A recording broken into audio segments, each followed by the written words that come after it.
Kepada sidang jemaat yang dikasihi Tuhan, sebelum kita masuk dalam ibadah PA ini, saya mengucapkan selamat sore, Shalom. Sejahtera Tuhan kiranya tetap dilimpahkan kepada kita semua. Untuk mengawali ibadah PA ini, kita akan bersama tundukkan kepala sejenak untuk kita menyerahkan ibadah kita kepada Tuhan. Bapa yang bertahta dalam kerajaan surga, dalam nama Tuhan Yesus Kristus, kami bersyukur tidak putus-putusnya kami ucapkan kepadamu, Engkau begitu baik dan perhatianmu begitu nyata dalam kehidupan kami, lewat ibadah-ibadah yang Engkau sediakan kepada kami. Kami menyadari Tuhan, sebab kami tanpa ibadah kami tidak kuat, tidak mampu, kami tidak berdaya. Itu sebabnya kami sangat merindukan ibadah. Dan sekarang Tuhan kami serahkan ibadah ini dari awal, pertengahan sampai selesainya ke tangan Tuhan. Kiranya Engkau hadir memberkati ibadah ini. Mulai dari puji-pujian yang kami naikkan kepadamu, hamba-Mu juga pemain musik yang ada, kami serahkan ke tangan-Mu. Kiranya Tuhan turut campur tangan dan Tuhan pengurapan-Mu nyata dalam kami semua. Sehingga berkat-Mu lewat ibadah ini nyata dalam kami. Namun demikian kami menyadari di saat kami beribadah semacam ini Tuhan, kuasa kegelapan tidak tinggal diam untuk mengganggu kami dan mengganggu seluruh sidang jemaat-Mu dimanapun mereka berada. Dan itu sebabnya kami sehati panggil nama-Mu yang penuh kuasa untuk mengusirkan segala pekerjaan setan itu di dalam nama Tuhan Yesus Kristus, darah Kristus yang berkuasa. Terima kasih Tuhan, terima kasih. Kami yakin dan percaya Engkau ada di tengah-tengah ibadah kami, bahkan ada dalam setiap hati kami. Di dalam nama Tuhan Yesus Kristus, kami alaskan doa dan sembahyang kami. Haleluya. Amin. Puji Tuhan. Mari saudara sekalian, kita akan melakukan pujian dari buku NR nomor 232. Agung dan mulia Tuhan. Agung dan mulialah Tuhanku, sempurnalah perbuatan tangan-Mu, yang berkuasa atas surga dan seluruh bumi. Siapa yang dapat seperti Kau Tuhan? Agung dan mulialah Tuhanku, maha besar perbuatan tangan-Mu. Aku datang dan bersujud dalam hadirat-Mu, memuja Engkau seumur hidupku. Ku sembah Kau Allah yang maha besar, ku sembah Kau Yesus keselamatanku, ku sembah Kau Roh yang kudus kekuatan hidupku. Ajaib Tuhan, sungguh Engkau mulia. Ku sembah Kau Allah yang besar, ku sembah Kau Yesus keselamatanku, ku sembah Kau Roh yang kudus kekuatan hidupku. Ajaib Tuhan, sungguh Engkau mulia. Dari atas, agung dan mulialah Tuhanku, sempurnalah perbuatan tangan-Mu, yang berkuasa atas surga dan seluruh bumi. Siapa yang dapat seperti Kau Tuhan? Agung dan mulialah Tuhanku, maha besar perbuatan tangan-Mu. Aku datang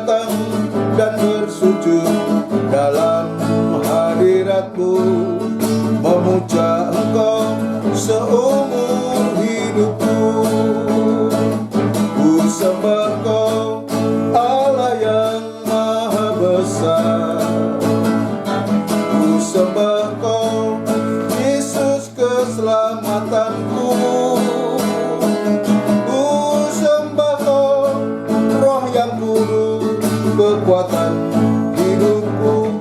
Ajaib Tuhan, sungguh Engkau mulia.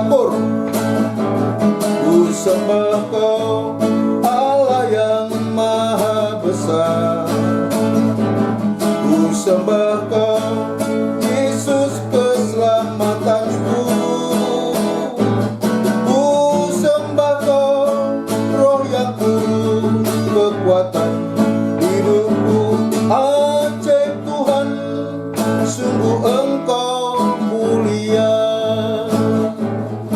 Puji Tuhan, kita akan lanjutkan dalam pujian kita dari nomor NR 216, Roh Kudus, untuk kita masuk dalam doa firman Tuhan.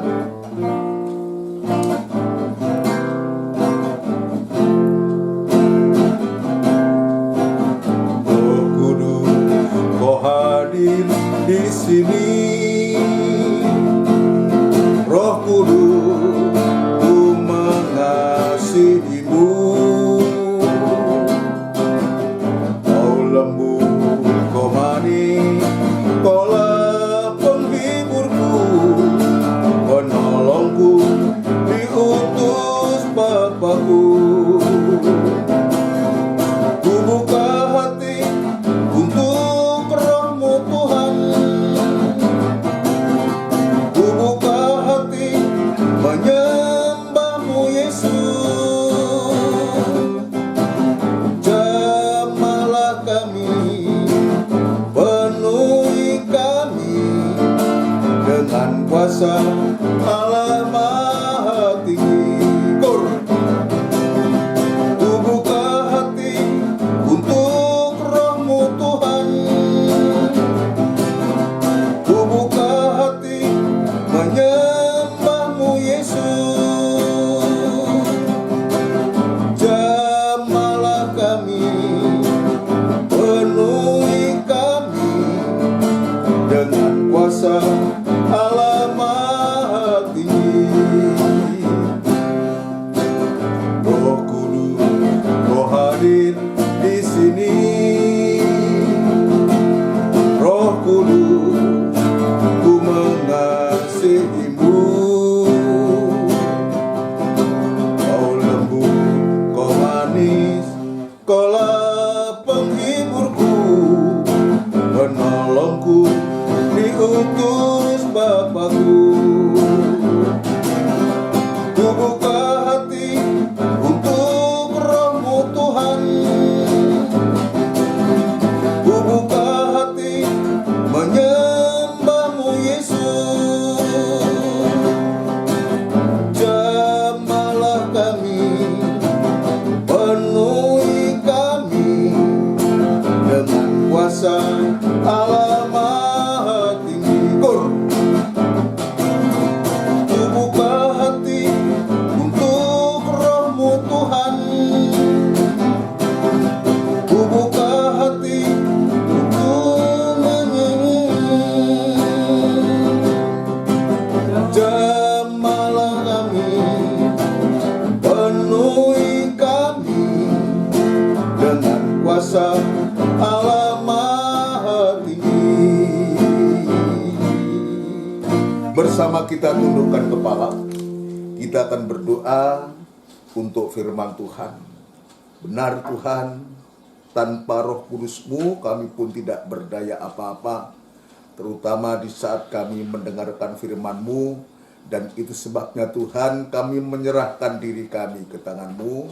Kiranya Tuhan sucikan hati, pikiran, dan pandangan kami, supaya Roh Kudus menguasai hati kami, dan kami boleh benar di saat mendengarkan firman-Mu. Urapi firman-Mu, dan urapi kami sekalian dalam pengurapan Roh Kudus-Mu yang suci. Namun demikian sekali lagi Tuhan, di saat kami mendengarkan firman-Mu, pun iblis juga tidak tinggal diam untuk mengganggu kami. Dan itu sebabnya kami sehati sekali lagi untuk panggil nama-Mu yang penuh kuasa, mengusirkan segala pekerjaan setan itu di dalam nama Tuhan Yesus Kristus, darah Kristus yang berkuasa. Terima kasih Tuhan, urapi firman-Mu dan urapi kami sekalian dalam pengurapan Roh Kudus-Mu Tuhan. Gereja-gereja lain yang bersamaan beribadah semacam di tempat ini pun juga kami berdoa Tuhan kiranya memakai para hamba-hambamu dimanapun mereka bertugas dalam tugas penggembalaan. Tuhan kiranya memberkati bersama sidang jemaatmu, memberikan firman, kasih dan rohmu untuk supaya sungguh-sungguh setiap jemaat yang boleh mendengarkan firman-Mu boleh mengalami kebangunan rohani Tuhan. Terima kasih hamba tetap berserah diri kepadamu, biar kemurahan dan belas kasihan-Mu tetap Tuhan nyatakan kepada hamba untuk mampu menyampaikan firman-Mu dengan benar dan murni Tuhan. Dudukkan kami semua sidang jemaat-Mu yang ada dimanapun saat ini berada untuk supaya merindukan perkataan-Mu seperti Maryam Tuhan. Terima kasih Bapa, terima kasih. Berfirmanlah kepada kami dan kami siap untuk mendengarkan firman-Mu. Di dalam nama Tuhan Yesus Kristus kami alaskan doa dan sembahyang kami. Haleluya. Amin. Puji Tuhan, saudara sekalian, sebelum lanjut dalam pemberitaan firman Allah, sekali lagi saya mengucapkan selamat sore, shalom. Sejahtera Tuhan kiranya tetap dilimpahkan kepada kita dalam ibadah PA yang disertakan dengan perjamuan suci ini. Mari kita akan menyimak kembali betapa Tuhan itu begitu baik kepada kita. Kita akan kembali dalam pemeriksaan kita. Kita akan membaca kembali dalam Yesaya pasal 40 ayat yang ke-11, bagian-bagian yang terakhir. Kita akan membaca. Mari Mas Didi Tiko. Ya. Yesaya 40 ayat yang ke-11. Ya. Seperti seorang gembala. Ya, seperti seorang gembala. Ia menggembalakan kawanan ternaknya. Ya, ia menggembalakan kawanan ternaknya. Dan Betul. menghimpunkannya. Dan menghimpunkannya. Dengan tangannya. Ya, luar biasa. Jadi dalam penggembalaan, tujuan penggembalaan itu adalah untuk mengumpulkan domba-domba, untuk mengumpulkan, menghimpunkan ternaknya dengan tangannya, saku. Jadi tidak untuk tujuan mencerai-beraikan, tapi justru untuk menghimpunkan. Jadi jelas nyata bahwa penggembalaan Tuhan itu tujuannya untuk mengumpulkan, untuk menghimpunkan ternak-ternaknya atau domba-domba atau sekarang adalah sidang jemaat, saku. Terus di pangkuannya. Di pangkunya, ya, induk-induk domba dituntutnya dengan hati-hati. Dan induk-induk domba dituntunnya dengan hati-hati. Allah di atas semua Allah. Ya, sampai di situ. Ya, sampai di situ. Jadi betapa Tuhan itu untuk kita semua begitu luar biasa, ya, untuk menyatakan ya kemuliaannya dalam sidang jemaat. Dia tampil sebagai seorang gembala menggembalakan kawanan ternaknya. Ya, dia menghimpunkannya dengan tangannya, tetapi juga dia anak-anak domba di pangkunya dan induk-induk domba dituntunnya dengan hati-hati. Jadi ini merupakan suatu perhatian Tuhan kepada kita. Dalam ibadah hari Minggu, saya sudah menunjukkan bahwa menuntun ini, memang tujuan akhir ya Tuhan itu akan menuntun kita sampai ke Yerusalem yang baru, saku. Ini tempat penggembalaan yang terakhir. Dan di sana nanti kita ujungnya ada di sana. Dan di sana betul-betul Tuhan akan menghapuskan segala air mata yang selama di dunia ini kita alami. Banyak tangisan dan keluhan. Tetapi untuk mencapai ke sana, saku, untuk mencapai ke sana, maka Tuhan juga memberikan suatu nasihat kepada kita untuk mencapai tujuan yang akhir, yaitu dituntun ke kota Yerusalem yang baru. Tadi saya mengatakan tempat penggembalaan terakhir. Maka Tuhan terlebih dulu menuntun kita, menuntun kita dibawa oleh gembala. Dalam Yohanes pasal yang ke-10 sana disebutkan, dia menuntun keluar atau masuk untuk mendapatkan padang rumput. Ini penting. Mustahil untuk kita sampai Yerusalem yang baru penggembalaan terakhir, kalau kita tidak terlebih dulu dibawa Tuhan untuk supaya kita mendapatkan rumput. Dibawa kepada rumput untuk menemukan rumput, ya, menemukan padang rumput, tujuannya untuk supaya domba-domba itu terpelihara, tergembala.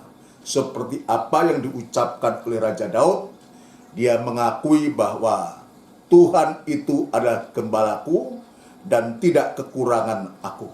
Dibaringkannya aku di atas rumput yang hijau. Dan juga Tuhan juga menunjukkan dibawanya juga ke air yang tenang. Dibawanya juga ke air yang tenang. Untuk apa, saudaraku? Untuk supaya kehidupan itu, kalau saat itu Daud, untuk supaya dia mengalami suatu kesegaran, hatinya disegarkan selalu. Adanya firman Allah, adanya rumput yang hijau itu, saudaraku, dan air Roh Kudus itu untuk menyegarkan jiwanya, untuk menyegarkan hati kita. Hati kita mungkin di saat-saat ini mengalami satu kegalauan, saudaraku, akibat karena situasi keadaan yang terjadi ini, saudaraku. Tapi Tuhan itu hadir, menuntun kita, membawa kita, bahkan mendorong kita. Justru di saat-saat semacam inilah, maka Tuhan menunjukkan kepada kita untuk kita masuk dalam penggembalaan Tuhan. Sekalipun secara fisik kita memang belum bisa ya ke gereja karena keadaan, tetapi setidaknya lewat firman Allah, lewat ibadah-ibadah ini, kita tetap dituntun oleh Tuhan masuk dalam kandang penggembalaan untuk supaya kita mendapatkan rumput. Nah, ini penting. Hanya rumput dan air inilah yang bisa memuaskan, menyegarkan domba-domba. Hanya firman dan Roh Kudus inilah ya yang bisa untuk memuaskan, menyegarkan, membuat hati itu damai kepada sidang jemaat atau dombanya Tuhan. Ini bagian yang pertama, saudaraku. Jadi menuntun untuk sampai kita menemukan padang rumput supaya kita terpelihara. Yang kedua, saudaraku, ini yang harus kita perhatikan di hari ini, di PA ini kita akan mendalami, menuntun kita justru di masa-masa sulit. Nah, sekarang ini masa sulit yang sedang kita hadapi. Menuntun kita di masa yang sulit. Ini banyak kehidupan. Di saat masa sulit ini justru kita banyak kegalauan, banyak kekhawatiran, banyak ketakutan yang akibatnya kita tidak memperhatikan lagi penggembalaan Tuhan. Sementara Tuhan menuntun kita, saudaraku, justru di masa yang sulit untuk mencari sandang pangan, sulit untuk menjalani hidup, sulit dalam berusaha dan semua kesulitan ini. Tetapi Tuhan itu tetap menuntun kita, tetap menolong kita, tetap memberikan jalan kepada kita. Nah, untuk itu bagaimana caranya? Untuk supaya kita mampu menghadapi masa yang sulit ini. Ya, kalau sekarang kita katakan masa sulit, iya. Tapi sesungguhnya ada masa yang lebih sulit daripada ini. Apakah masa itu nanti kelanjutan dari apa yang kita alami, kita tidak tahu, itu rahasia Tuhan.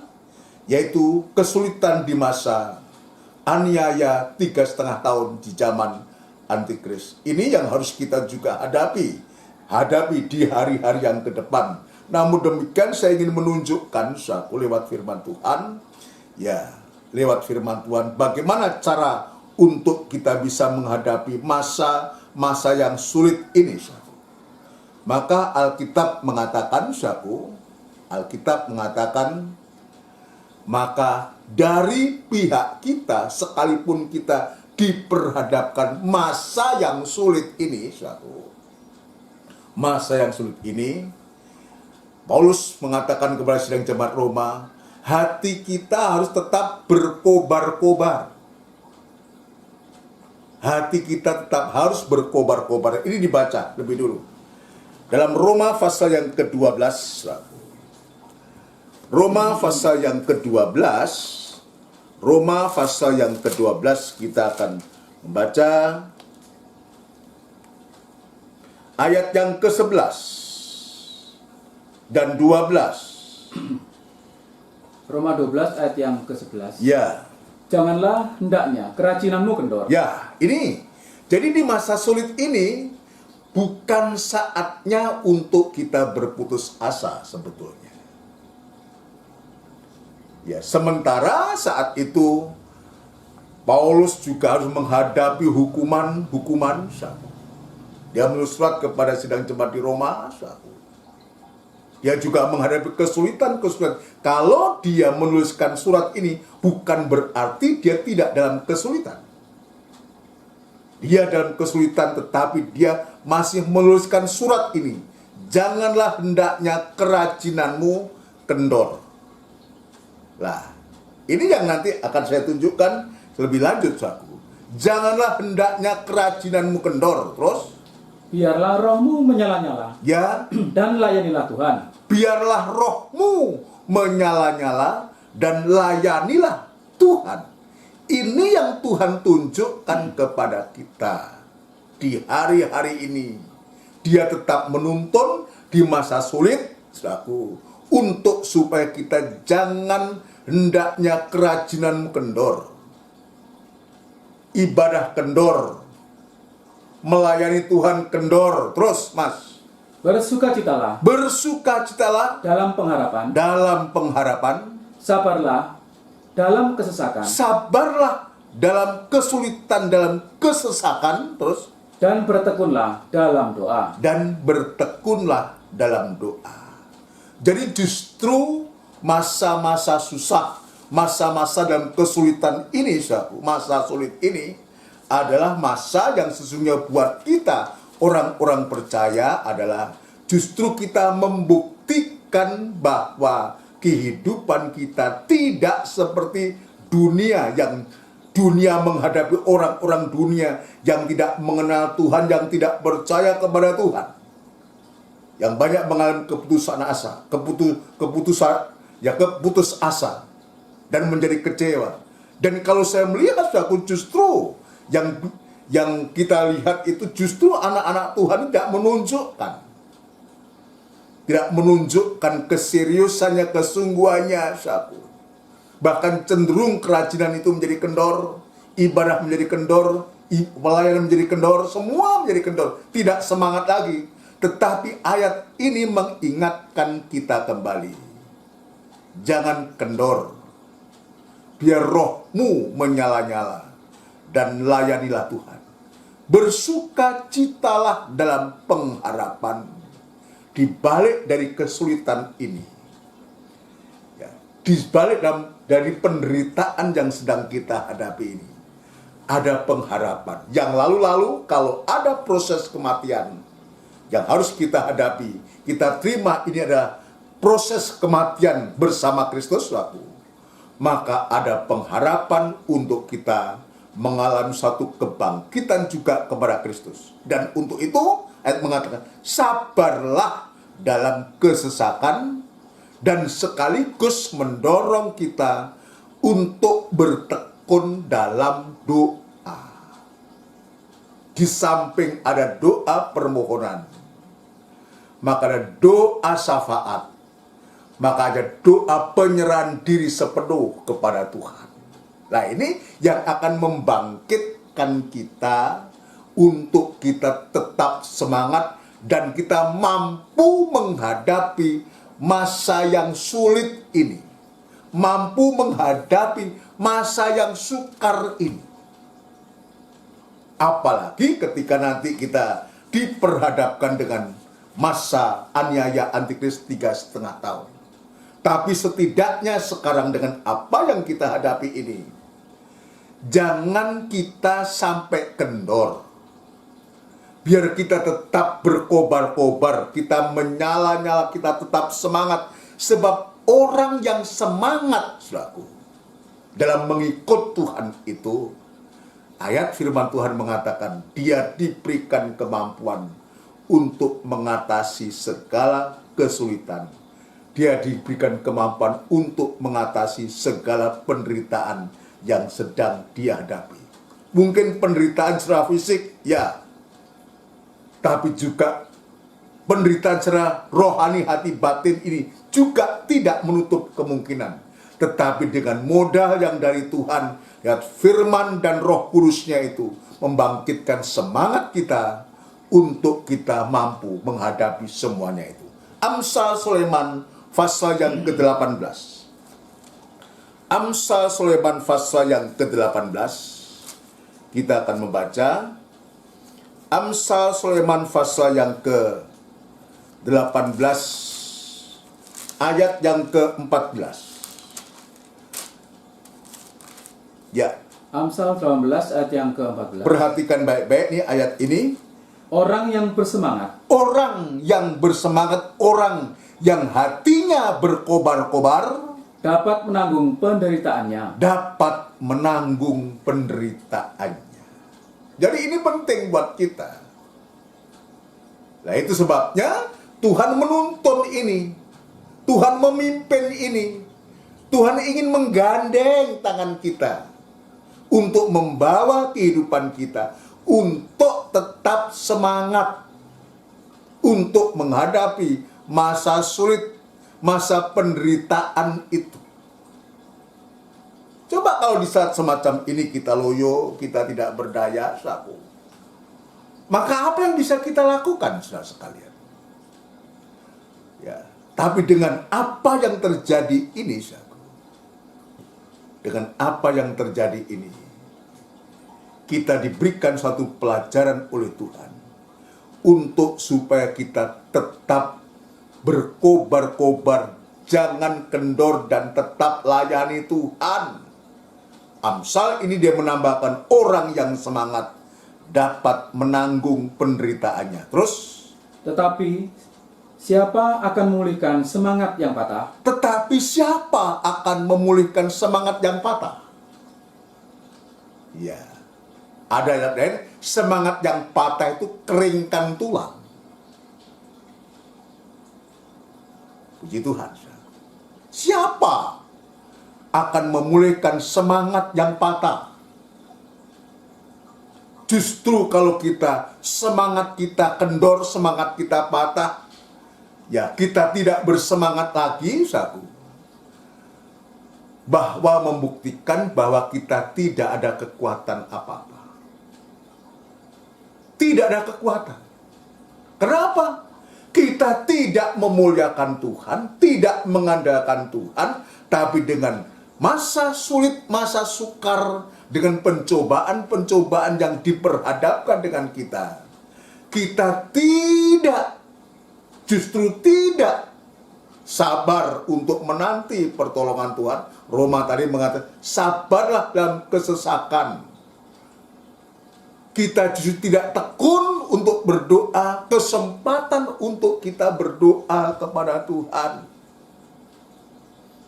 Ayat yang lalu saya mengatakan, kesempatan untuk kita berhenti berbuat dosa. Kesempatan untuk kita mendapatkan kasih karunia. Kesempatan untuk kita lebih dimurnikan lagi, seperti emas yang keluar dari pembakaran, saudara sekalian. Nah itu sebabnya, saku, Amsal Sulaiman ini orang bijak yang menulis, orang yang bersemangat dapat menanggung penderitaannya, tetapi siapa akan memulihkan semangat yang patah? Putus asa atau semangat yang patah ini, saku. Ya, saya teringat perkataan dari Pendeta Pong, saku. Itu sama dengan orang yang sedang terkena virus atau penyakit AIDS. Penyakit AIDS itu yang digerogoti adalah kekebalan tubuh, kekuatan tubuh atau kekebalan tubuh. Kalau kekebalan tubuh ini digerogoti, maka semakin hari semakin kita tidak berdaya. Kita tidak bisa, bagaimana kita bisa melawan? Kalau kita dari pihak kita tidak ada semangat. Bahkan ayat mengatakan, kecilah kekuatan. Artinya kita tidak ada kekuatan apa-apa. Coba Amsal Sulaiman pasal yang ke-24. Amsal Sulaiman pasal yang ke-24 kita akan membaca ayat yang ke-10.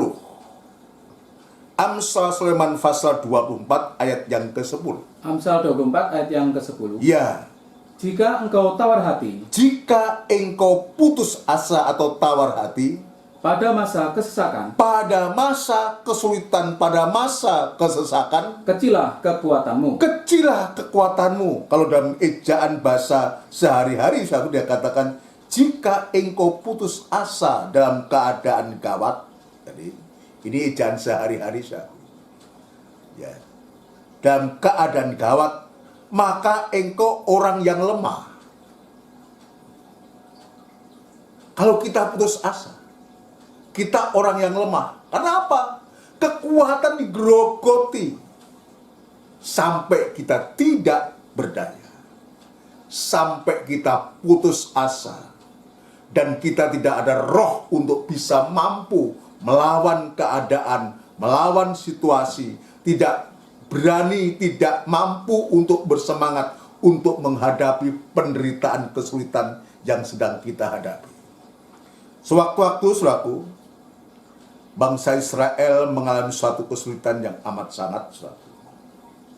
Jadi zaman Raja Saul, raja yang pertama, jadi bangsa Israel ini, saudaraku, ketika bangsa Israel ini harus menghadapi orang Filistin, yang pendekarnya namanya siapa?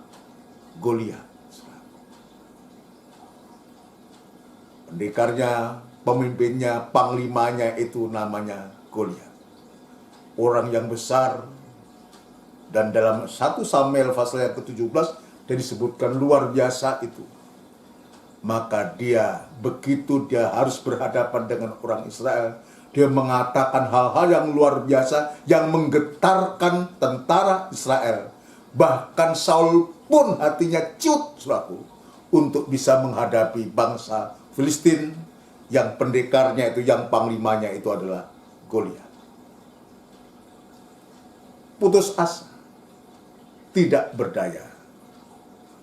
Tapi syukur kepada Tuhan, saat itu Tuhan kirimkan seorang anak muda yang masih muda, disebutkan masih kemerah-merahan, yang dia bukan seorang tentara, bukan, tapi dia seorang gembala yang tugasnya, pekerjaannya hanya menggembalakan kambing domba ayahnya. Kalau saudaranya Eliab dan kakak-kakak yang lain semua menjadi tentara, hanya Daud dia seorang gembala. Tapi suatu ketika, dia datang ke tempat pertempuran, karena apa yang dikatakan Goliat ini luar biasa. Maka Tuhan mengutus Daud ini, untuk dipilih untuk melawan orang Filistin ini, yang tadi saya sebutkan pendekarnya atau panglimanya Goliat. Dan di saat itu, saat Daud ini tampil hanya sebagai anak muda yang tidak ada pengalaman dalam peperangan, sangat-sangat dihina. Tapi bagaimana di satu sisi Saul ini, dia semangatnya patah, putus asa, takut, tapi justru anak muda ini semangatnya membara. Biar contoh ini, contoh ini memberikan satu pelajaran kepada kita. Tadi dalam Amsal Sulaiman pasal 18, ya, hati yang semangat itu, orang yang bersemangat itu dapat menanggung penderitaannya. Tapi sebaliknya, jika engkau tawar hati, putus asa pada masa kesesakan, maka engkau adalah orang yang lemah. Kalau disebutkan engkau orang lemah, bagaimana harus menghadapi Goliat yang begitu besar?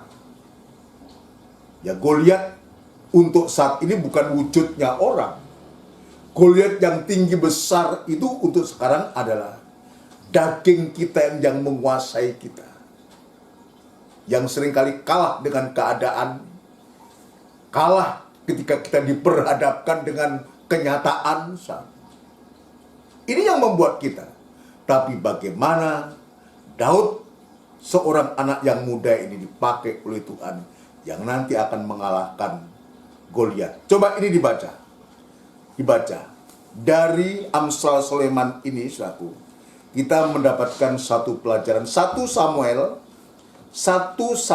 pasal yang ke-17. 1 Samuel pasal yang ke-17. Kita lihat apa yang dihadapi Saul sebagai seorang raja waktu itu. Kita lebih baik membaca ayat yang ke-8. Bagaimana ini Goliat ini berkuar-kuar luar biasa.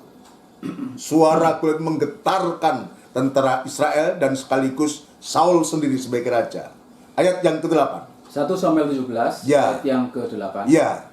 Ia berdiri dan berseru kepada barisan Israel. Jadi ini yang dimaksud ini adalah Goliat berdiri dan berseru kepada barisan Israel, katanya Katanya kepada mereka, mengapa kamu keluar untuk mengatur barisan perangmu? Bukankah aku seorang Filistin? Dan kamu adalah hamba Saul? Ya.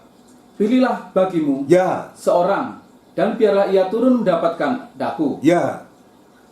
Ayat Terus? 9, jika ia dapat berperang melawan aku Ya. dan mengalahkan aku, Ya. maka kami akan menjadi hambamu. Ya. Terus? Tetapi jika aku dapat mengungguli dia Ya. dan mengalahkannya, Ya. maka kamu akan menjadi hamba kami Terus? dan takluk kepada kami. Terus? Pula kata orang Filistin itu, Ya. aku menantang hari ini barisan Israel. Terus? Berikanlah kepadaku seorang, supaya kami berperang seorang lawan seorang. Kita lihat ketika Goliat menantang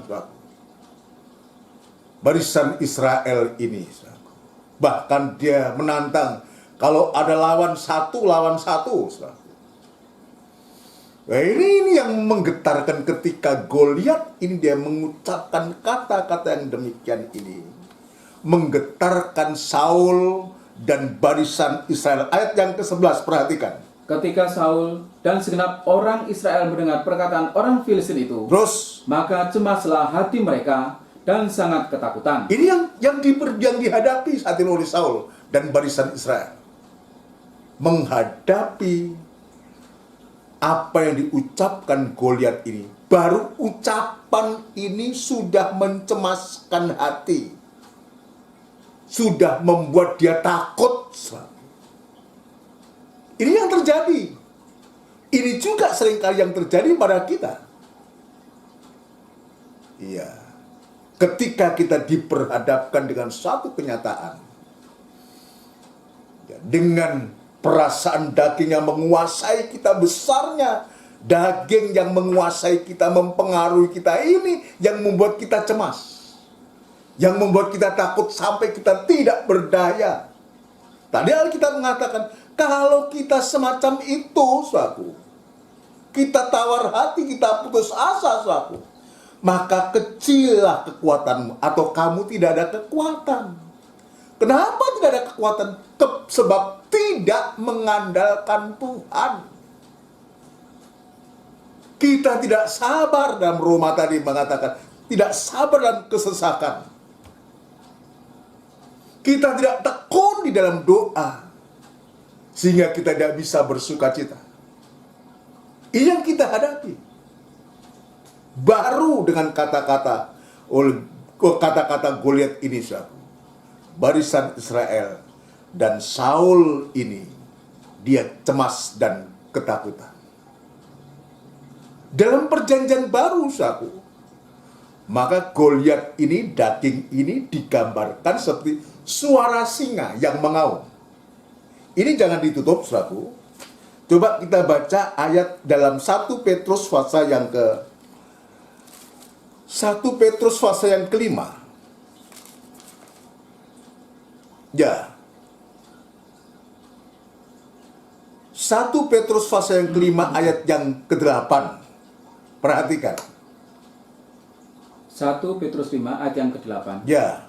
sadarlah dan berjaga-jagalah. Sadarlah dan berjaga-jagalah. Terus lawanmu si iblis, ya, berjalan keliling sama seperti singa ya, yang mengaum-ngaum terus dan mencari orang yang dapat ditelannya. ya. Jadi dia itu disebutkan lawanmu si iblis yang masuk dalam daging ini, saudaraku, yang membuat kita cemas, membuat kita takut ini, saudaraku. Seperti apa yang dialami oleh barisan Israel dan Saul ini, saudaraku. Maka itu juga yang dituliskan oleh Rasul Petrus. Lawanmu si iblis berjalan keliling sama seperti singa yang mengaum-ngaum dan mencari orang yang dapat ditelannya. Dia baru berjalan seperti Goliat. Dia berkoar-koar, dia mengucapkan kata-kata menantang atau bagaimana. Seperti ini.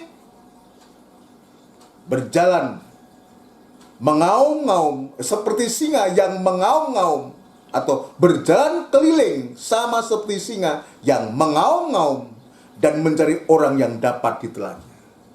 Mencari orang yang dapat ditelannya. Kalau kita tidak mau ditelan, ya kita tidak akan ditelan. Artinya kita harus ada semangat untuk mampu untuk bisa melawan lawan itu. Lah, ayat yang ke-9, Mas. Ayat yang ke-9. Ya. Lawanlah dia Lawanlah dia dengan iman yang teguh. Lah kalau kita berdiam diri, kita tidak berbuat apa-apa, kita diuntal betul, satu. Ya. Betul kan jadi pelok, satu. Tanpa dikunyah itu. Kita akan ditelan. Kenapa? Sebab kita tidak ada semangat, kita tidak berkobar-kobar. Kita menyerah dengan keadaan. Iya. Tapi ayat 9 ini, lawanlah dia dengan iman yang teguh. Daging kita yang besar bagaikan Goliat ini, satu. Bagaikan singa yang mengaum-ngaum ini, satu. Harus dilawan. Lawanlah dia dengan iman yang teguh. Iman yang teguh itu apa? Iman yang disertai dengan perbuatan. Iman yang teguh ini adalah iman yang disertai dengan perbuatan. Maka ketika barisan Israel dan juga Saul saat itu menghadapi situasi yang sulit ini, maka Tuhan itu luar biasa. Sebab Tuhan juga tidak mau nantinya dipermalukan oleh orang Filistin, saudaraku. Maka Tuhan memilih dari 8 anak Isai itu, salah satunya Daud ini, yang akhirnya nanti akan diurapi oleh Samuel ini, saudaraku, untuk menggantikan Saul, raja itu. Coba kita akan baca dari 1 Samuel pasal 17. Ya, tadi saya mengatakan kalau di sini barisan segenap orang Israel mendengar perkataan dari Goliat ini begitu cemas dan sangat takut, suatu bersama Saul. Maka kita sekarang tampilnya seorang anak muda ini. Ayat 26. Samuel 17 ayat yang ke-26. Ya. Lalu berkatalah Daud kepada orang-orang yang berdiri di dekatnya. Ya. Apakah yang akan dilakukan kepada orang yang mengalahkan orang Filistin itu? Ya. Dan yang menghindarkan cemooh dari Israel? Ya. Siapakah orang Filistin yang tidak bersunat ini? Ya. Sampai ia berani mencemoohkan bangsa dari Allah yang hidup? Terus? Rakyat itu pun menjawabnya dengan perkataan tadi. Ya. Begitulah akan dilakukan kepada orang yang mengalahkan dia. Ya, puji Tuhan. Jadi munculnya Daud ini, saku, memberikan satu harapan yang baru. Di satu sisi Saul dia cemas dan takut, saku, tapi Tuhan kirimkan seorang anak muda yang begitu hebat ini, saku. yang begitu berani ini. Ya. Dan apa yang dikatakan Daud di hadapan Saul ketika itu. Kita nggak usah baca semua. Ayat 32, Mas. Ayat yang ke-32. Ya, ini setelah Daud ini dipanggil oleh Raja Saul, saudara. Apa yang dikatakan Daud? Berkatalah Daud kepada Saul. Berkatalah Daud kepada Saul. Janganlah seseorang menjadi tawar hati karena dia. Lah, janganlah seseorang tawar hati karena dia. Padahal dia bukan tentara, bukan siapa-siapa, hanya seorang gembala. Tapi bagaimana ketika dia di hadapan Saul, dia begitu hatinya besar, hatinya berkobar-kobar. Dia mengatakan, janganlah seorang menjadi tawar hati. Sebab kalau tawar hati itu, saudaraku, menghadapi kesesakan, tadi enggak ada kekuatan. Kecilah kekuatan. Nah sekarang apa yang dilakukan? Janganlah seorang menjadi tawar hati. Karena dia, terus, Hambamu ini akan pergi melawan orang Filistin itu. kita lihat, hambamu ini akan pergi melawan orang Filistin itu. Tadi saya mengatakan, dia tidak ada latar belakang sebagai tentara. Hanya seorang gembala, tetapi pengalamannya dia sebagai seorang gembala ini luar biasa. Saudara sekalian, pengalamannya luar biasa. Coba kita lihat apa yang dialami oleh Daud. Dia saksikan kepada Saul. Ayat yang ke-33. Ayat yang ke-33. Ya. Tetapi Saul berkata kepada Daud, Ya. tidak mungkin engkau dapat menghadapi orang Filistin itu untuk melawan dia. Nah, kita lihat. Raja pun bukan memberikan satu semangat. Tapi justru dia mengatakan, tidak mungkin kamu mampu untuk bisa menghadapi orang Filistin itu. Tapi kita lihat, Daud tidak terpengaruh dengan apa yang diucapkan oleh raja. Kenapa? Karena raja sudah ada rasa cemas dan takut, sehingga perkataannya semacam itu. Nah terus, Mas. Sebab engkau masih muda. Sebab engkau masih muda, artinya kamu belum ada pengalaman, masih hijau. Kadang-kadang kita juga begitu. Ya, kadang-kadang kita mengukur seseorang. Aku ini Kristen lama loh. Zamannya ini aku udah Kristen, udah melayani loh. Tapi faktanya ketika diperhadapkan dengan apa yang diteriakkan oleh Goliat ini, cemas dan takut. Artinya tidak ada keberanian untuk bisa menghadapi daging yang begitu besar digambarkan oleh Goliat ini. Tidak mampu diperhadapkan keadaan yang sedang kita hadapi ini. Maka di sini pun Saul juga mengatakan demikian. Kamu masih muda. Sedangkan dia, Ya, sejak dari masa mudanya, telah menjadi prajurit. sedangkan dia sejak dari masa mudanya telah menjadi prajurit. Artinya Saul pun juga mengecilkan, tidak percaya semangat yang ada pada Daud. Luar biasa ini. Terus, Tetapi Daud berkata kepada Saul, tetapi Daud berkata kepada Saul, ini, dia memang bukan tentara, tapi dia sudah menghadapi pengalaman di padang penggembalaan itu. Apa katanya? hambamu ini Ya, biasa menggembalakan kambing domba ayahnya. hambamu ini biasa menggembalakan kambing domba ayahnya. Apabila datang singa Ya. atau beruang Ya, yang menerkam seekor domba dari kawanannya, ya, maka aku mengejarnya, ini luar biasa. menghajarnya, Dia menghajarnya. Jadi kalau datang, ya, apa itu?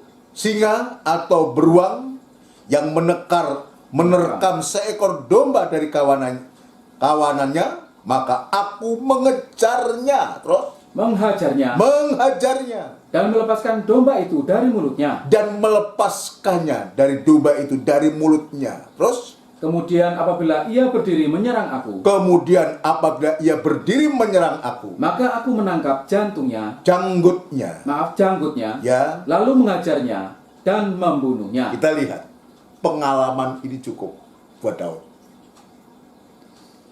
Dia saksikan dia saksikan. Tapi ketika dia bertemu dengan kakak-kakaknya, kakaknya pun juga sangat menghina, merendahkan Daud. Coba kita tunjukkan. Ini dari pihak-pihak Saul dia mengatakan semacam itu. Kita lihat ayat 28, Mas.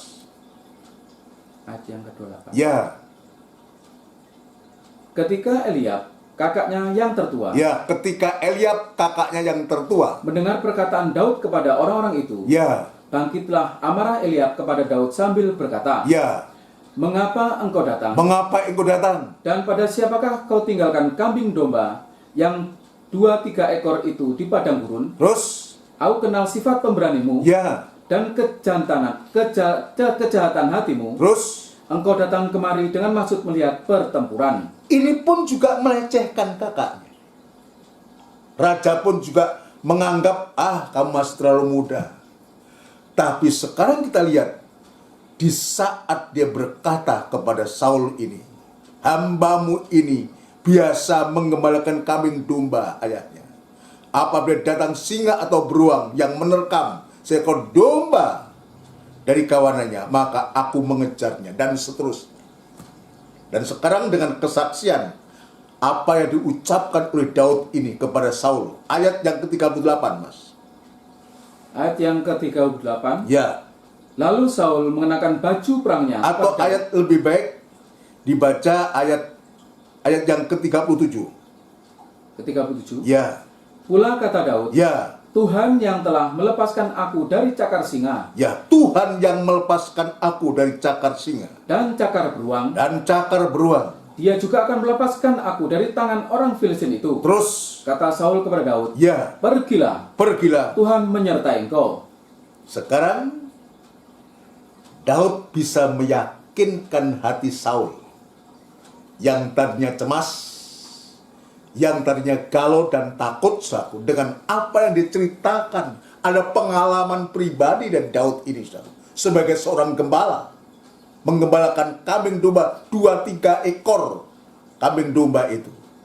Maka sekarang Saul menjadi yakin, ya. Lalu Saul belum selesai tadi. Lalu Saul mengenakan baju perangnya kepada Ya. Daud. Terus, Ditaruhnya ketopong tembaga di kepalanya ya, dan dikenakannya baju sirah kepadanya. ya, terus, Lalu Daud mengikatkan pedangnya di luar baju perangnya. ya, Kemudian ia berikhtiar berjalan. ya. Sebab sebelum pernah dicobanya. Sebab belum pernah dicobanya. Maka berkatalah Daud kepada Saul, Ya, Aku tidak dapat berjalan dengan memakai ini, ya, sebab aku belum pernah aku mencobanya. ya. Sebab belum pernah aku mencobanya. Kemudian, Kemudian ia menanggalkannya. jadi dia nanti menghadapi Goliat ini tanpa adanya pakaian perang. Dia hanya menggunakan pakaian gembala dan perlengkapannya. Ayat 40, Mas. Ayat yang ke-40. Ya, Lalu Daud mengambil tongkatnya di tangannya. ya. Dipilihnya dari dasar sungai 5 batu yang licin, Terus, dan ditaruhnya dalam kantung gembala Ya. yang dibawanya, terus, yakni 4 batu-batu, sedang umbannya dibakarnya di tangannya. ya. Ini apa yang dialami oleh Daud untuk menghadapi Goliat orang Filistin itu. Dari pihak dalam, dari pihak raja, dari pihak saudara pun mengecilkan Daud. Sekalipun dia memang kecil, sekalipun dia masih sangat muda, dari pihak dalam. Sekarang dari pihak luar lawan. Bagaimana sikap Goliat ini menganggap enteng Daud ini? Coba ayat yang ke-42. Ayat yang ke-42. Ya, Ketika orang Filistin itu menunjukkan pedangnya ke arah Daud, menunjukkan pandangnya. ketika orang Filistin itu menunjukkan pandangnya ke arah Daud, Ya, serta melihat dia terus dihinanya Daud itu karena ia masih muda, dihinanya Daud itu karena ia masih muda. kemerah-merahan, Ya, dan elok parasnya. ya, terus Orang Filistin itu berkata kepada Daud, ya, anjingkah aku, ya. maka engkau mendatangi aku dengan tongkat? Kita lihat, anjingkah aku engkau mendatangi aku dengan tongkat? Sementara kalau kita bisa lihat perlengkapan dari Goliat ini, saudaraku. Ya, tentara Goliat ini nanti sudah bisa baca ayat pasal 17, saudaraku. Ayat-ayat yang keempat dan seterusnya ini, saudaraku. Bagaimana Goliat dengan perlengkapan perangnya, saudaraku, begitu hebat. Dan sekarang Daud dia menghadapi Goliat hanya dengan tongkat dan batu yang dipilihnya itu, saudaraku. Itu sebabnya Goliat mengatakan, anjingkah aku, maka engkau mendatangi aku dengan tongkat. Terus Lalu demi para allahnya, orang Filistin itu mengutuki Daud. ya, bukan hanya dia menghina, tapi mengutuki Daud dari pihak luar, saudara. Dari pihak lawan. Terus tujuannya apa? Untuk melemahkan moral daripada Daud ini. Seperti siapa? Seperti singa yang mengaum-ngaum untuk mencari orang yang dapat ditelannya. Untuk menghancurkan moral itu sehingga dia lumpuh, tidak bisa memberikan perlawan. Tapi Daud tidak seperti itu. Terus Ayat yang ke-44. ya, Pula orang Filistin itu berkata kepada Daud, terus hadapilah aku, maka aku akan memberikan dagingmu kepada burung-burung di udara, terus dan kepada binatang-binatang di padang. coba kalau andai kata kita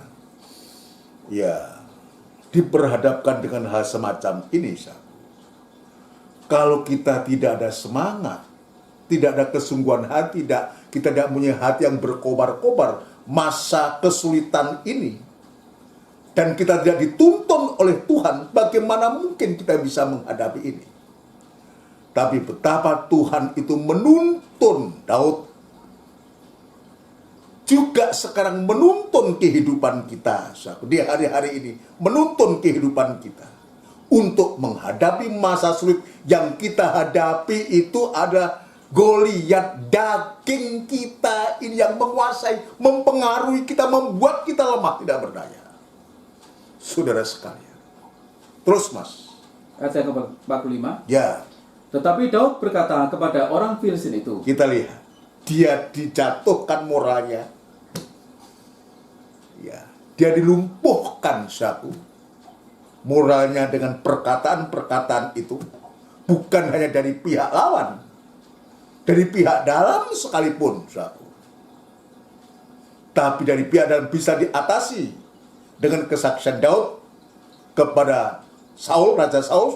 Sekarang dari luar, begitu dia melemahkan, menjatuhkan moral dari Daud. Seringkali kita juga diperhadapkan semacam itu. Kenapa? Karena kita membesarkan persoalan bagaikan Goliat, membesarkan masalah bagaikan Goliat. Tapi justru kita mengecilkan Tuhan. Ini yang membuat kita tidak berdaya. Ini yang membuat hati Tuhan itu cemburu. Membuat hati Tuhan itu cemburu. Nah, itu sebabnya kepada kita sekalian, Tuhan ingin menunjukkan lewat peristiwa ini untuk supaya kita tetap semangat, kita tetap berkobar-kobar untuk kita menghadapi masa yang sulit ini. Tapi sebaliknya, kalau kita membesarkan Tuhan, membesarkan pembelaan Tuhan, membesarkan penyertaan Tuhan,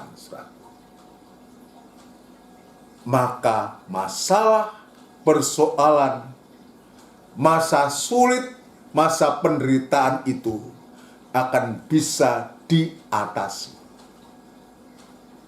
Ayo kita belajar dari peristiwa ini. Di masa-masa yang sulit, bagaimana Tuhan menuntun kita. Seperti Tuhan menuntun induk-induk domba. Tuhan menuntun domba-dombanya. Tuhan ingin menuntun sidang jemaatnya. Diulangi Mas, ayat 45. Ayat yang ke-45. Tetapi Daud berkata kepada orang Filistin itu, Ya, engkau mendatangi aku dengan pedang dan tombak dan lembing. kita lihat. Daud dia mengatakan kepada orang Filistin itu, Goliat, dia katakan, engkau mendatangi aku dengan pedang dan tombak dan lembing. Kalau kita lihat, saudaraku, dari ayat sebelumnya ini, saudaraku, kalau kita lihat ya, ayat yang kelima, coba dibacakan ayat yang kelima. Ayat yang keempat, Mas. Dari 1 Samuel 17 tadi. Ayat yang keempat. Ayat yang keempat, perlengkapan daripada alat perang daripada Goliat ini. 1 Samuel 17 ayat yang keempat. Ya, Lalu tampillah keluar seorang pendekar dari tentara orang Filistin. ya, Namanya Goliat. namanya Goliat Dari Gad. dari Gad. Tingginya 6 hasta sejengkal. Ya, 6 hasta sejengkal. Nanti saudara bisa hitung sih, 6 hasta sejengkal itu berapa? Kalau 1 hasta itu 45 kali 6 berapa itu? Ya. 45 90 kali 3 2,70 m. Tambah sejengkal, hampir 3 meter itu. Ya. Hasta kita loh ini, kalau hastanya orang sono kan panjang-panjang, Ustaz. Bisa 3 meter lebih itu tingginya itu, Ustaz. Ya. Terus, Ayat yang kelima. ya. Ketopong tembaga ada di kepalanya. Terus, Dan ia memakai baju sirah yang ya. bersisik. Terus, Baju sirah ini 5.000 singkal tembaga. 5.000 sikal tembaga. Dia memakai penutup kaki dari tembaga. Terus, Dan di baunya Ya. ia memanggul lembing tembaga. terus, Gagang tombaknya seperti pesa tukang penenun. tukang tenun. Ya, terus, Dan mata tombaknya itu 600 sikal besi beratnya. terus, Dan seorang membawa perisai berjalan di depannya. ya, kita lihat.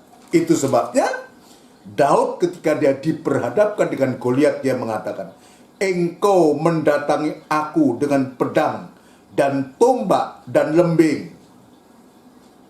Lah, kalau kita lihat perlengkapan senjata ini kan mengerikan ini. Ya, sudah Daud kecil aja. Kecil, masih muda, nggak ada pengalaman. Tetapi apa yang diucapkan oleh Daud ini menggetarkan hati. Biar ini juga menjadikan satu pelajaran kepada kita. Ketika kita diperhadapkan dengan masalah, kesulitan, kesesakan, sebesar pencobaan itu. Tapi Daud dia mengatakan, coba diteruskan, engkau mendatangi aku dengan pedang dan tombak dan lembing. Tetapi ayat yang ke-45. Atau diulangi. 45. 1 Samuel 17 ayat yang ke-45. Terus, Tetapi Daud berkata kepada orang Filistin itu, terus, engkau mendatangi aku dengan pedang dan tombak dan lembing. terus, sekarang. Tetapi aku mendatangi engkau dengan nama Tuhan semesta alam. Tetapi aku mendatangi engkau dengan nama Tuhan semesta alam. Daud tidak memakai perisai, tidak menggunakan tombak dan perlengkapan perang. Tetapi Daud mengatakan, tetapi aku mendatangi engkau dengan nama Tuhan semesta alam. Terus, Allah segala barisan Israel Allah segala barisan Israel yang kutantang itu. yang kau Yang kau tantang tantang itu. Jadi artinya apa? Kalau Daud ini dengan nama Tuhan, artinya yang dihadapi Goliat ini bukan Daud. Siapa? Allah Israel, Allah barisan Israel. Seperti apa yang dikatakan Musa. Kamu akan diam saja. Allah akan berperang ganti kamu. Amin, saudara sekalian. Biar ini menjadi satu pelajaran buat kita. Kalau kita membesarkan Tuhan lebih dari semua. Dari persoalan itu, besarnya Goliat itu dengan perlengkapannya itu, saudara. Kita tidak berdaya. Ini memberikan kekuatan untukku, untuk kita semua. Saya sempat pernah mengalami semacam ini, saudara. Seperti Saul, cemas, takut, saudara. Tapi kemurahan Tuhan.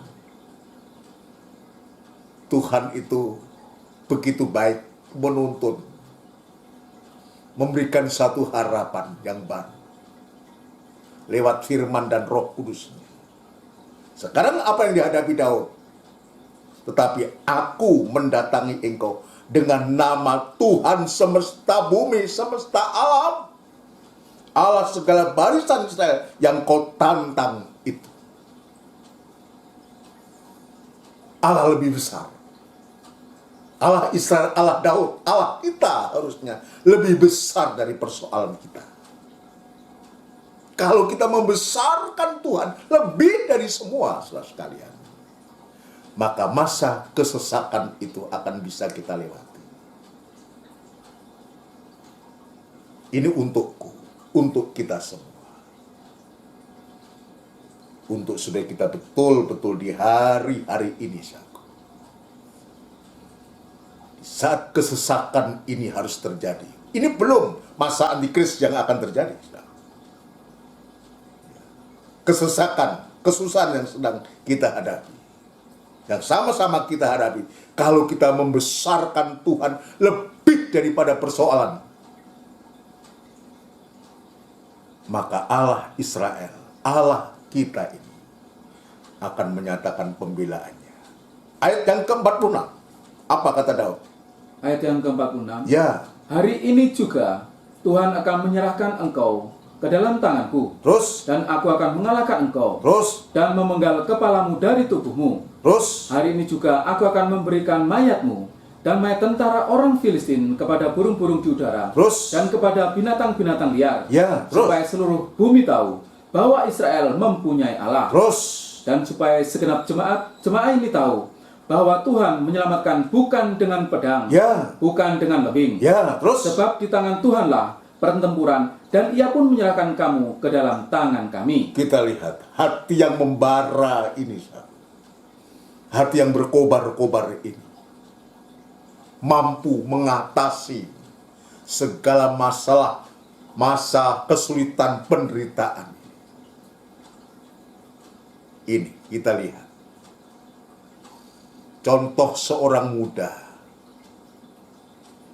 dipakai oleh Tuhan untuk memberikan harapan yang baru.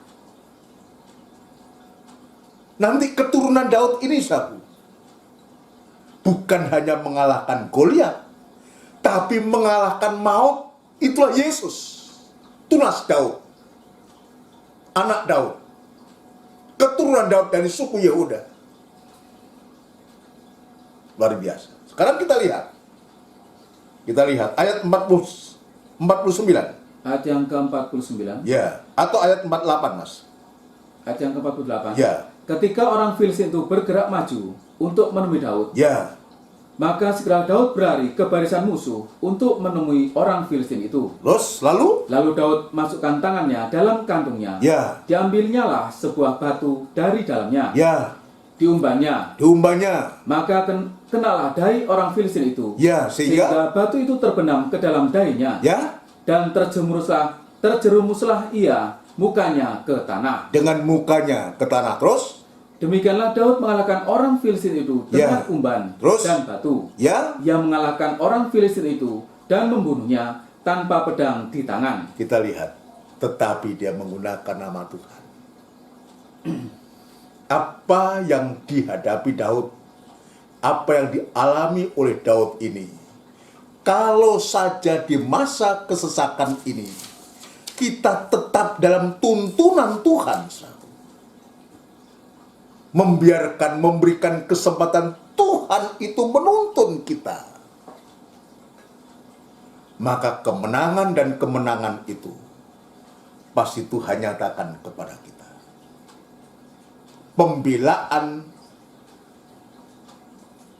dan perlindungan Tuhan itu dinyatakan kepada kita. Kalau Tuhan itu dia membela Daud dalam hal ini, memakai Daud dan membela Daud, dan khususnya membela bangsa Israel, bangsanya yang dia cintai, untuk bisa mengalahkan Goliat orang Filistin itu dengan nama Tuhan. Dia sebutkan, engkau mendatangi aku dengan pedang dan tombak dan lembing. Aku mendatangi engkau dengan nama Tuhan semesta bumi, semesta alam. Artinya, tadi saya mengatakan, dalam segala hal, segala keadaan apapun juga, kalau kita bisa mendahulukan Tuhan, mengutamakan Tuhan, membesarkan nama Tuhan. Tuhan itu tidak sare. Tuhan itu pasti menyatakan suatu pertolongan Tuhan. Tuhan akan menyatakan pertolongannya kepada kita. Orang-orang yang takut dan taat kepada Tuhan. Kembali ke Amsal Sulaiman, orang yang bersemangat mampu menghadapi penderitaan. Orang yang berputus asa, dia tidak ada kekuatan untuk mampu menghadapi kesesakan. Itu sebabnya Rasul Paulus juga mengatakan, sekalipun tubuh jasmaniku ini semakin merosot, tapi hati batinku tidaklah merosot. Biar ini juga terjadi pada kita. Ya, jangan sampai jasmani merosot, rohani merosot. Tapi Paulus yang mengatakan, jasmani memang merosot, tapi hati batin itu tidaklah merosot, tetapi dibaharui dari hari ke hari, justru di masa-masa kesesakan. Di masa-masa kesesakan. Kenapa? Kalau Daud dia berperang melawan Goliat atas nama Tuhan. Ya, Paulus mengatakan, kenapa dia mampu tidak tawar hati itu? Karena dia melihat apa yang tidak dilihat oleh kasat mata. Yang dilihat oleh kasat mata ini sementara. Tapi yang tidak terlihat itu kekal. Saudara sekalian, apa buktinya? Apa buktinya? Paulus selalu menempatkan kematian Kristus itu ada di dalam hatinya. Sehingga kehidupan Yesus itu menjadi nyata. Sama dengan Daud. Kamu datang mendatangi aku dengan tombak, saudara sekalian, dengan pedang, dengan lembing. Tetapi aku mendatangi engkau dengan nama Tuhan. Dia menempatkan kematian Yesus ada di dalam hidupnya. Korban Kristus itu selalu ada. Kalau ini juga ada pada kita, saudara. Masa kesesakan sesesak apapun juga, pasti Tuhan menyatakan pertolongan dan jalan keluar. Saudara sekalian, ayo kita baca ini ayat yang terakhir, 2 Korintus pasal yang keempat. 2 Korintus pasal yang keempat. Ya, puji Tuhan, ya. 2 Korintus pasal yang keempat, lebih dulu ayat yang ke-16. 2 Korintus 4 ayat yang ke-16. Ya. Sebab itu kami tidak tawar hati. Ya, kita lihat. Sebab itu kami tidak tawar hati. Kalau barisan tentara Israel dan Saul, dia tawar hati, cemas dan takut selalu. Tapi Daud tidak. Daud tidak. Sekarang Paulus selalu. Sebab itu kami tidak tawar hati. Tetapi meskipun manusia lahiriah kami semakin merosot. Ya, terus? Namun manusia batiniah kami dibaharui dari sehari ke sehari. Dari mana hati batin ini dibaharui dari hari ke sehari? Ya. Dari kematian Yesus yang ada pada dia. Sehingga kehidupan Yesus itu selalu nyata. Itulah korban Kristus. Wujudnya sekarang firman dan perjamuan suci ini. Wujudnya menyatu dalam kita. Ini yang akan selalu memperbaharui dari hari ke hari firman dan perjamuan suci tubuh dan darahnya Kristus ini. Yang akan membaharui hari dari hari ke terus, Mas. Sebab penderitaan ringan yang sekarang ini Ya, mengerjakan bagi kami kemuliaan kekal Ya. yang melebihi segala-galanya, terus.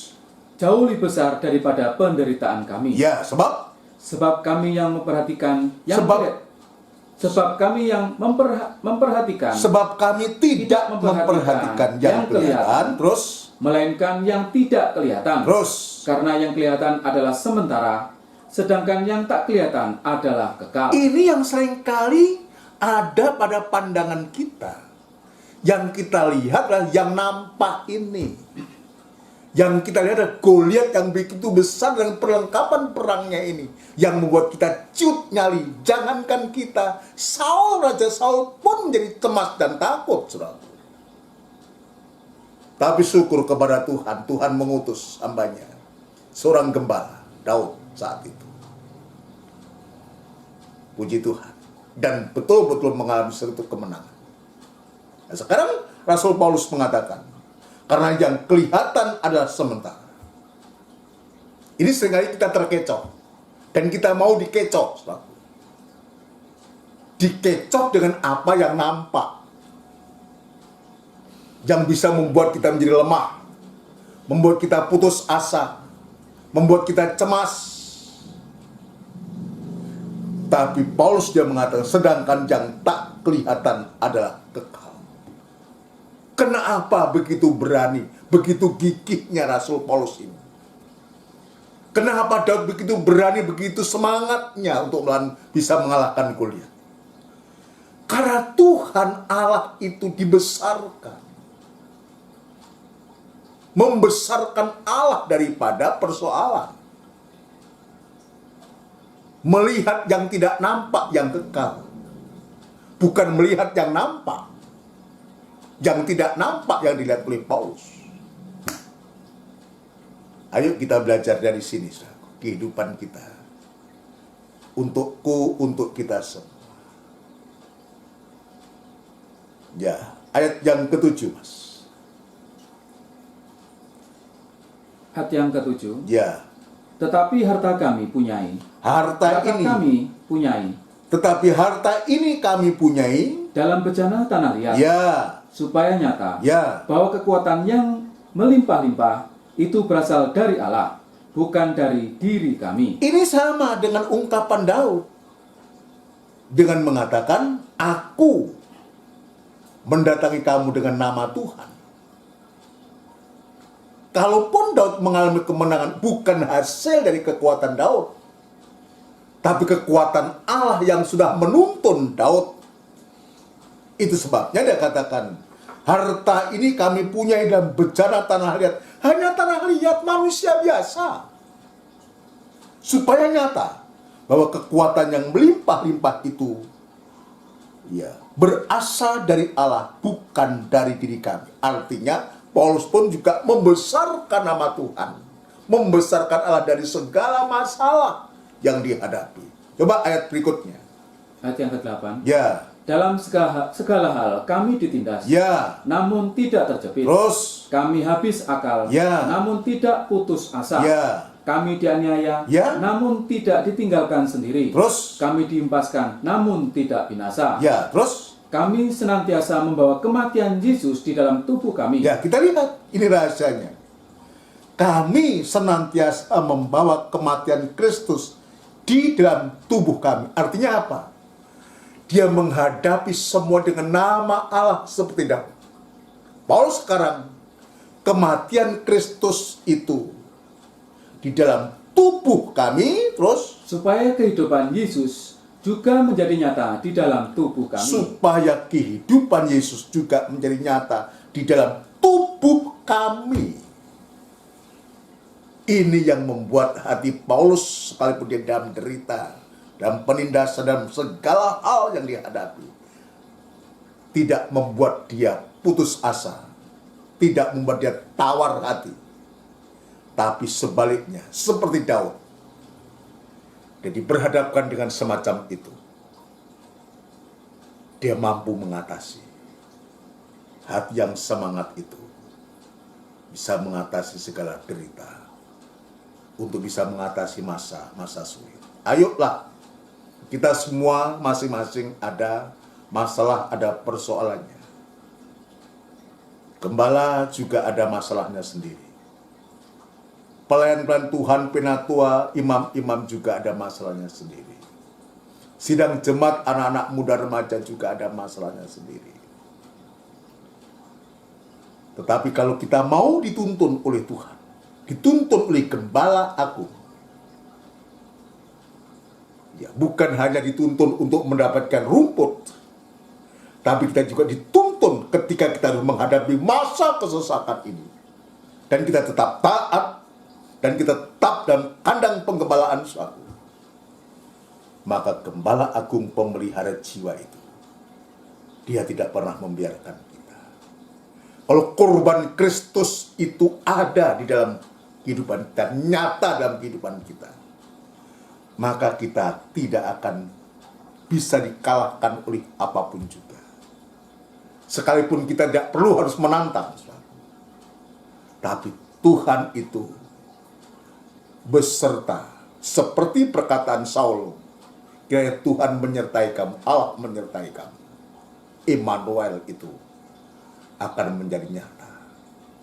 Allah itu diam di dalam kehidupan kita. Kehidupan Yesus itu nyata di dalam tubuh kami, kata Paulus. Kurban Kristus itu lebih besar dari segala sesuatu. Dan kita mampu akhirnya untuk menghadapi itu. Ayo kita belajar untuk kita bukan hanya mendengar firman Tuhan. Mulai dari saya kita belajar.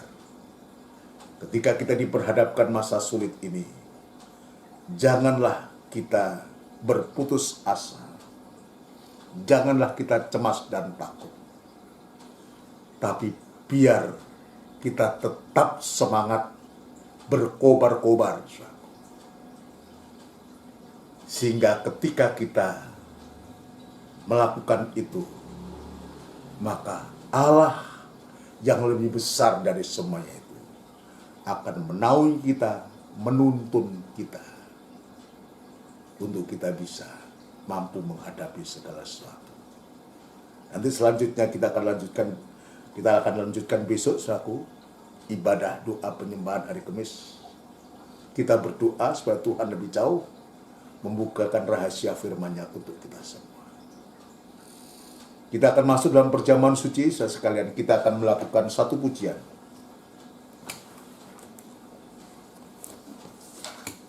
Dari buku NR 213.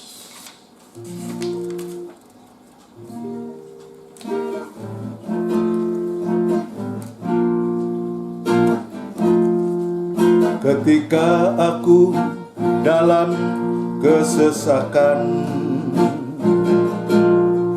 aku berseru pada Yesus, berteriak mohon pertolongan, terdengarlah suaraku di bait-Nya.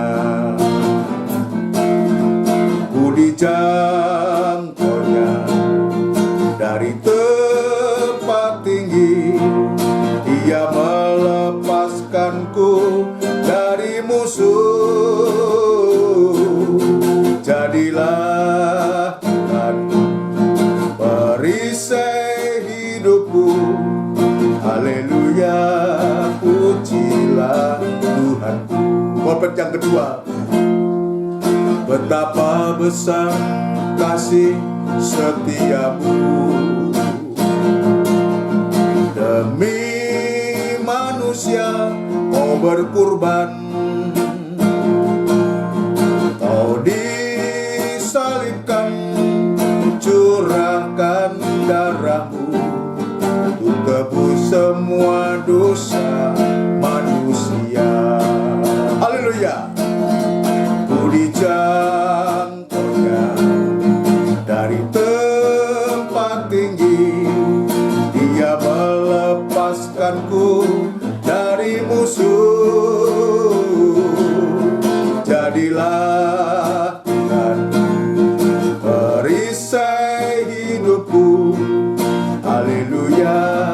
pujilah Tuhanku. Sekali lagi kor. Ku dijangkaunya dari tempat tinggi, Ia melepaskanku dari musuh. Jadilah Tuhan perisai hidupku. Haleluya, pujilah Tuhanku. Ku dijangkaunya dari tempat tinggi, Ia melepaskanku dari musuh. Jadilah Tuhan perisai hidupku. Haleluya, pujilah Tuhanku. Haleluya. Kita tundukkan kepala, kita siapkan hati kita untuk kita menerima tubuh dan darahnya Tuhan. Terima kasih Tuhan. Terima kasih pada malam hari ini Tuhan. Engkau sudah melawat kami, Engkau sudah menuntun kami. Justru ketika kami menghadapi masa-masa sukar, masa-masa yang sulit Tuhan, kami yakin dan percaya seperti firman-Mu, jika kami membesarkan Allah, lebih besar daripada kesesakan kami, lebih besar daripada penderitaan kami, maka sungguh Tuhan, Engkau akan nyatakan pembelaan-Mu di sana. Itu sebabnya Tuhan, tolong kami yang lemah dan tidak berdaya ini, biar kekuatan yang melimpah itu nyata, korban itu nyata dalam kami, supaya kami juga boleh mengalami kemenangan.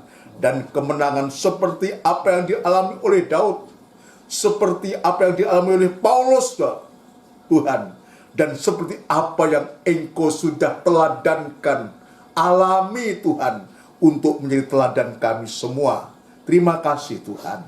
Terima kasih untuk lawatan-Mu pada malam hari ini. Di hadapan kami ada tubuh dan darah-Mu, korban-Mu yang begitu nyata dalam kami Tuhan.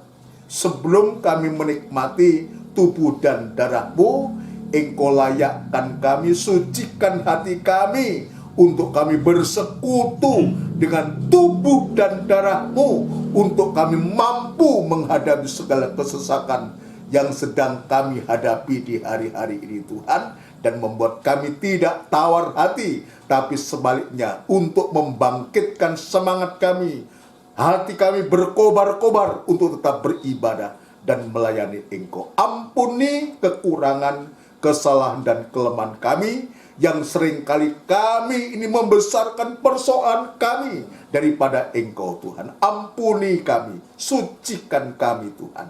Terima kasih Bapa. Terima kasih, kami sambut dan terima tubuh dan darah-Mu ini di dalam nama Tuhan Yesus Kristus. Haleluya.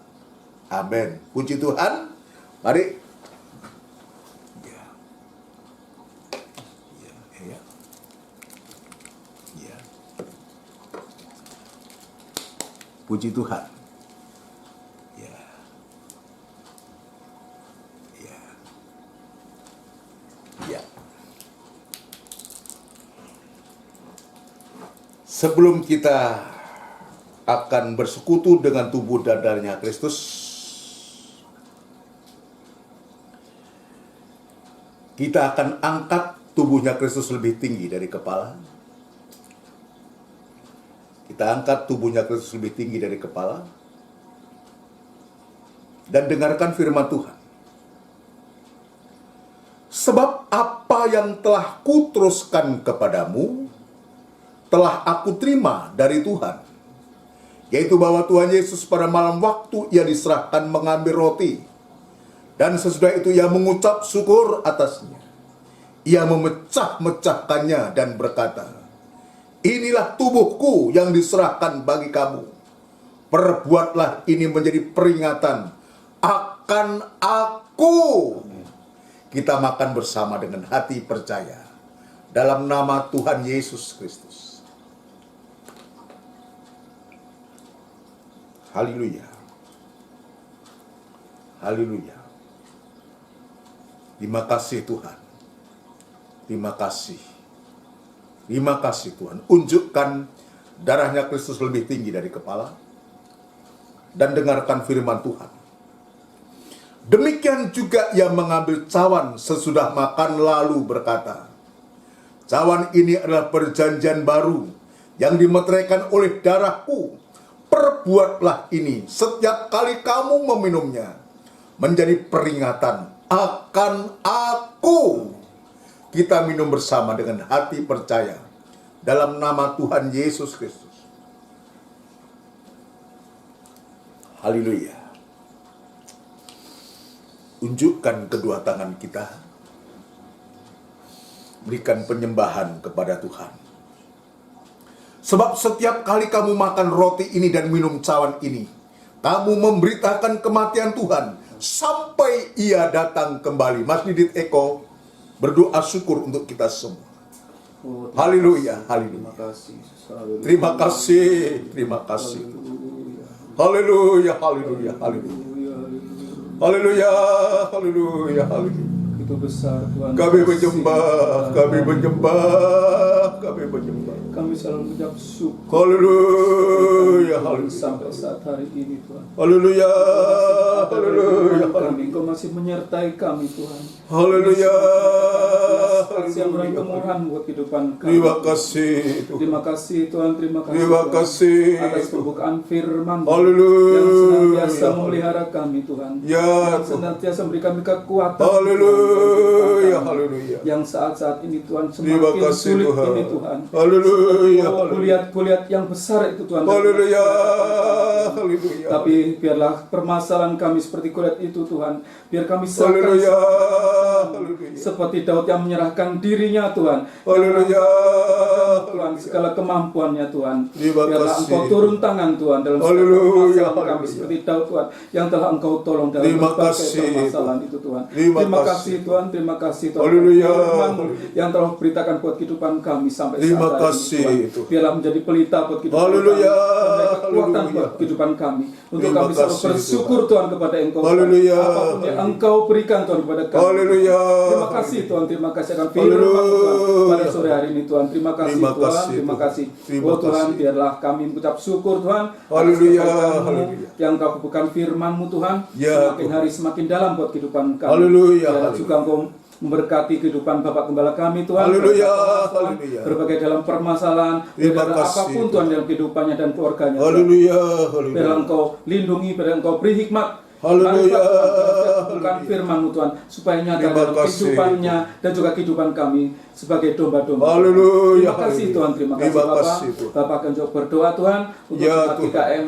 Biarlah senantiasa Engkau Haleluya, lindungi dimanapun haleluya. dia berada. Biarlah Engkau senantiasa jamaah Tuhan. Haleluya, Yang haleluya. sakit dimanapun berada Tuhan. Biar Terima Engkau kasih, kuatkan Tuhan. Terima kasih Tuhan, terima kasih Terima Bapak, kasih, terima Tuhan. kasih. Sekali lagi Tuhan, biarlah korban-Mu Tuhan semakin Haleluya, nyata haleluya. dalam kehidupan kami lewat tubuh dan darah-Mu Tuhan. Terima Terima kasih Tuhan, kasih, terima Tuhan. kasih Bapak, terima kasih Tuhan. Terima kasih. Terima kasih. Terima kasih Tuhan. Dalam nama Tuhan Yesus Kristus. Haleluya. Amin. Puji Tuhan, saudara sekalian. Untuk ibadah besok ada hari Kamis ada ibadah doa penyembahan. Saku kita tetap menekuninya. Saku sampai sejauh mana nanti Tuhan berkehendak untuk mempersatukan kita secara fisik bersama-sama lagi kita mendoakan dan terutama nyatakan kerinduan kita kepada Tuhan untuk supaya firman Allah tetap dibukakan kepada kita sekalian. Ya, kita akan berdoa untuk mengakhiri ibadah PA ini saudara sekalian dengan menundukkan kepala kita berdoa.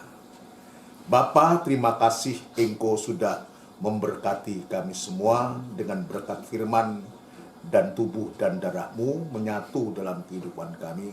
Kami yakin dan percaya Engkau sudah nyatakan pertolongan-Mu kepada kami semua. Tetap memberikan ketekunan kepada kami untuk kami tetap setia berkobar-kobar, untuk tetap beribadah melayani Engkau sampai Engkau datang kembali. Sekalipun kami harus berada dalam suasana kesesakan penderitaan, tetapi Engkau tetap menuntun, Engkau tetap menyertai kami sekalian. Terima kasih Tuhan, terima kasih bangsa dan negara kami, Republik Indonesia, yang kami cintai. Tuhan juga tetap memberkati hingga memakai para pemimpin kami, mulai dari Bapak Presiden, Wakil Presiden, jajaran menteri yang ada, pejabat tinggi negara, di pusat sampai di daerah. Tuhan, Engkau memberkati, memberikan hikmat akal budi untuk mampu untuk bisa mengatasi apa yang terjadi di Indonesia khususnya dan di dunia pada umumnya. Terima kasih Tuhan. Terima kasih Tuhan. Sebelum kami berpisah, kami menyerahkan diri kami ke tangan-Mu, tubuh, jiwa, dan roh kami ke tangan-Mu. Biar tetap Tuhan jaga dan pelihara, lindungi kami semua. Tuhan, terima kasih. Tuhan, terima kasih memberikan kesehatan kepada kami semua. Ajarkan kami tetap saling mengasihi satu dengan yang lain. Terima kasih Tuhan. Terima kasih saudaraku yang kekasih. Biarlah rahmat anugerah cinta yang besar yang datangnya dari Allah Bapa, Sang Putra dan Roh Kudus yang sepenuhnya di dalam nama Tuhan Yesus Kristus. Haleluya. Amin. Selamat malam. Tuhan memberkati kita semua. Puji Tuhan.